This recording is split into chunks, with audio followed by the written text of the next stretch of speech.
The sun gives us all the energy we need to power our world. And it's an amazing achievement that we're using solar cells to harness some of that energy. But it has a fatal flaw. We can't use them at night. But that's okay.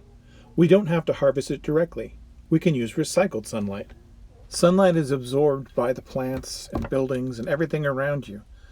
It is then re-emitted as infrared light.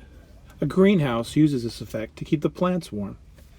Allowing sunlight through the glass, it heats the plants, which then emit it as infrared radiation. The infrared can't go through the glass, so it's recycled over and over, keeping the greenhouse warm.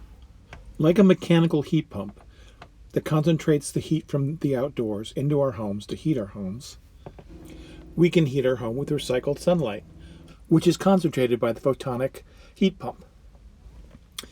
If you take two plates and face them towards each other, made of metal, which can be thin as aluminum foil, and you paint the sides facing each other's black, they will emit and receive more energy over a 24-hour period than a solar cell receives from the sun. I've depicted this with the yellow spheres going back and forth between the panels.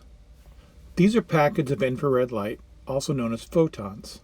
They continuously recycle the energy back and forth between the plates, so that the plates stay at the same temperature, being in equilibrium. But if we could find a way that one surface receives more energy than the other surface, we could have clean, abundant, limitless energy.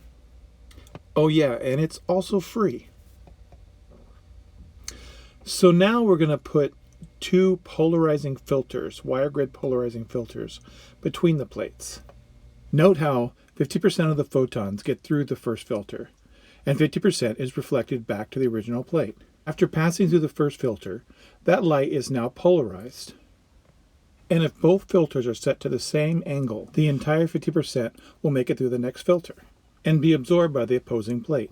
This is what the filter looks like at a microscopic level. Each dash and gap is 1/20th the size of a human hair.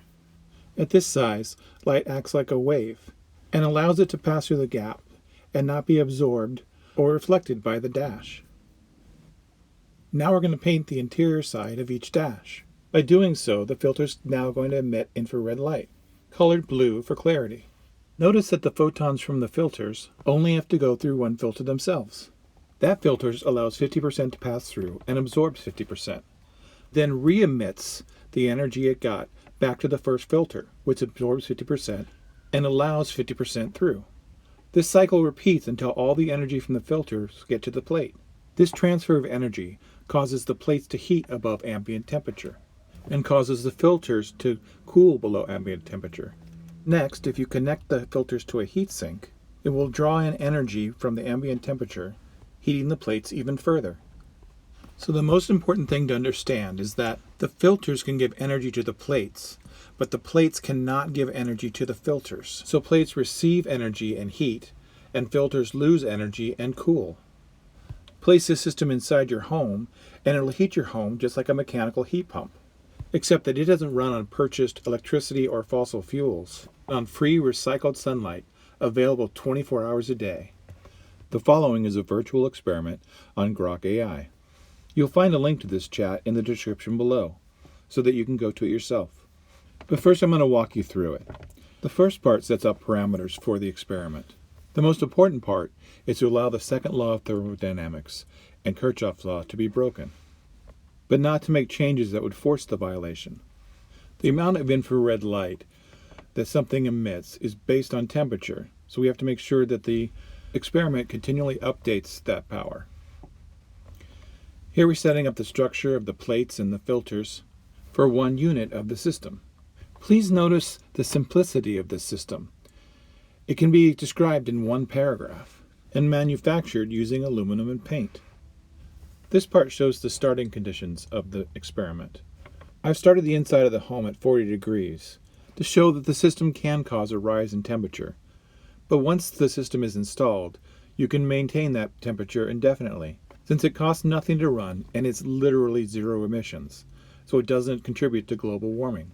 For those of you who live in more extreme climates, you can stack the system and it can handle even Arctic environments. Apart from the main unit, we're now adding heat sinks. The exterior heat sinks draw in energy from the outside.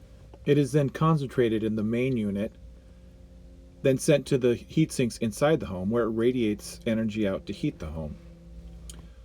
Now we have the results of the experiment. You can see that it heats the house fairly quickly, then levels off to maintain the temperature of the home.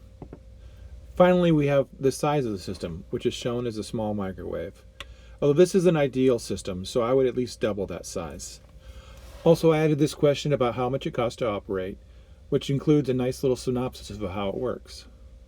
I know that this may seem fanciful, and free energy claims has a dismal record. But when you think about it, we've always used recycled sunlight to heat our homes. The energy in wood and fossil fuels originally came from the sun. I've just discovered a way to harvest it more directly, without the nasty side effects of our current methods. So please like, share, and comment, so we can get this information out to the world, and in the process, save it.